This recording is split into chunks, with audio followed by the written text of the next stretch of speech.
Austin, Texas, those who have gulped down another simple favor, like a meticulously made gin martini finally know what curveball idea Blake Lively alluded to at the sequel's South by Southwest premiere.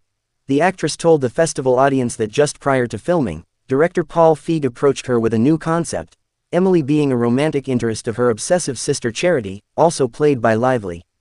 "It was very uncomfortable to watch in this theater with you all fine folks," Lively joked of a scene in which Charity makes advances on a sedated Emily. "That was my own personal torture." When returning to his characters, true crime consumed mommy vlogger Stephanie Smothers, Anna Kendrick, and con-in Christian Louboutin Emily Nelson. Lively minus Feig longed to preserve the twists and turns and the unexpected of the 2018 original and try to take it to the next level.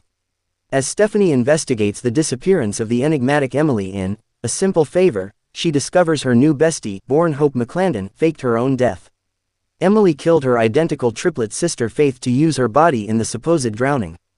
Charity, the third sister, supposedly died at birth, but it is revealed in Another Simple Favor that Aunt Linda Allison Janney kidnapped Charity and raised her as an accomplice to her grifts. The criticism that came out of certain critics for the first movie was that the third act goes off the rails. "It gets so crazy," Feig says. "But that's the purpose of these movies. These movies and these characters are supposed to get crazy. That's the world I want to create within because I love entertainment that is maximalist, that really goes for it." Charity feels strongly that she and Emily should be together, so she poses as the bride in her wedding to mafioso Dante Versano, Michelle Moroni, who is murdered on his wedding night. Charity longs to be her sister's everything, including her, well, lover. That, Feig says with a nervous chuckle, was inspired by I was an only child growing up, and I was super awkward with girls and was terrified to ask them out. And I would always have this fantasy of like, if I could clone myself, I could just date myself. To clarify, Feig dreamed of being with a clone, a carbon copy of myself that would know exactly what I wanted, not a sibling.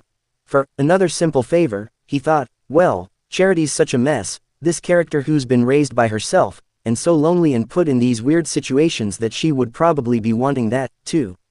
That's why she keeps saying, "We are one. There's not you and me. We are just one." When Lively heard his idea, she was on board, Feig says. She was like, "Let's do it. I'm going to trust you." And like the sisters, Feig also feels this franchise is fit to be a trilogy. The evolution of Stephanie, I'm really fascinated by, he says. Because I think where Stephanie ends up at the end of Another Simple Favor is a good jumping off point to a new life situation for her that I've got in my head. It won't be a happily ever after with Emily's ex-husband, Sean Townsend, Henry Golding, murdered in the shower. I think Stephanie maybe needs to move on to somebody a little more stable than Sean, Feig says with a laugh.